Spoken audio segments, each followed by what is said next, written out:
Globalement, on peut dire que nous sommes à jour par rapport aux préparatifs, parce que ce qu'il faut rappeler, depuis janvier 2023, on a démarré la communication relative à la deuxième édition du Festival des Arts de Badiar. Parce que la première édition, il faut rappeler qu'elle s'est tenue du 18 au 24 décembre. Elle a été une source d'inspiration. Elle nous a permis de rectifier le tir et savoir qu'il fallait démarrer très tôt. Et là, on a mis en place des stratégies, on a des commissions qui sont déjà prêtes. Et sur le terrain, il y a vraiment une énergie qui est déployée par les membres du commissariat général qui se trouve au niveau de Koundara, y compris les autorités locales et préfectorales. Chacun, à ce qui le concerne, s'implique activement pour la réussite de la deuxième édition du Festival des Arts de Badiar. Ce qu'il faut rappeler déjà, Doris, la genèse de l'organisation du festival, c'est que, encore une fois, c'est valoriser les cultures authentiques, mais qui sont minoritaires, qui existent à Koundara. Koundara est une ville transfrontalière qu'il faut rappeler, qui regorge plus de 12 ethnies qui sont ensemble, qui vivent ensemble, donc, et qui sont des fois méconnues par la population guinéenne.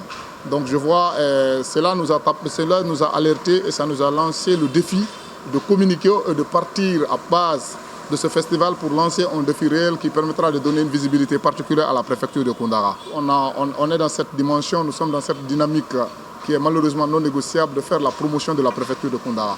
Maintenant, les valeurs ajoutées de cette deuxième édition est que cette deuxième édition, on a beaucoup pensé à la CNS. C'est vrai, le même package des activités reviennent. Et cette fois-ci, on a prévu offrir à travers le partenaire ONFPP 150 jeunes de formation en métier.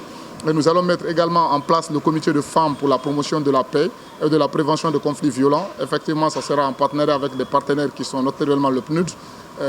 Nous allons également faire l'excursion touristique. On va visiter le site de la pierre mystérieuse de Yukunkun. Et on fera également une découverte de Sambailo.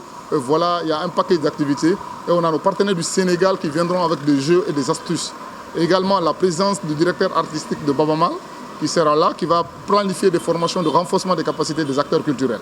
C'est une terre d'accueil, c'est une terre d'hospitalité par excellence.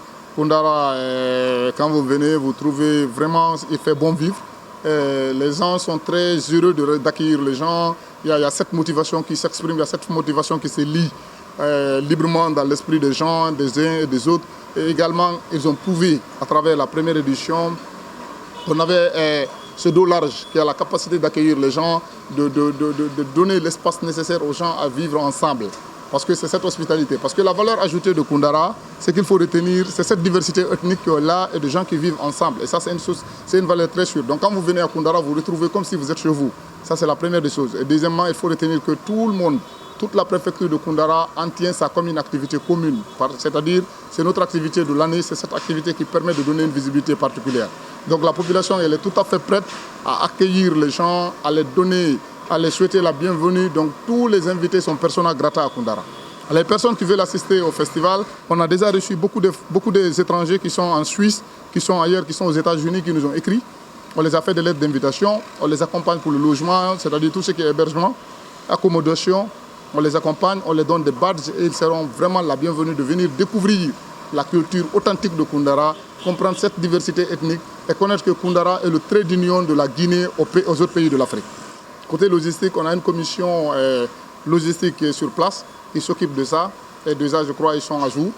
Par rapport à l'expérience de l'année passée, tout ce qui est matos, tout ce qui est entretien, tout ce qui est accueil, hébergement, ils sont en train de travailler clairement dans l'esprit pour que plus tard, à 5 jours de l'événement, qu'on cale tout, qu'on vérifie tout à peine fin.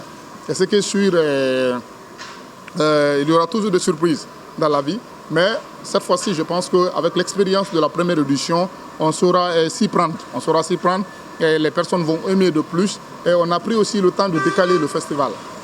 La précédente édition, c'était le 18 décembre jusqu'au 24.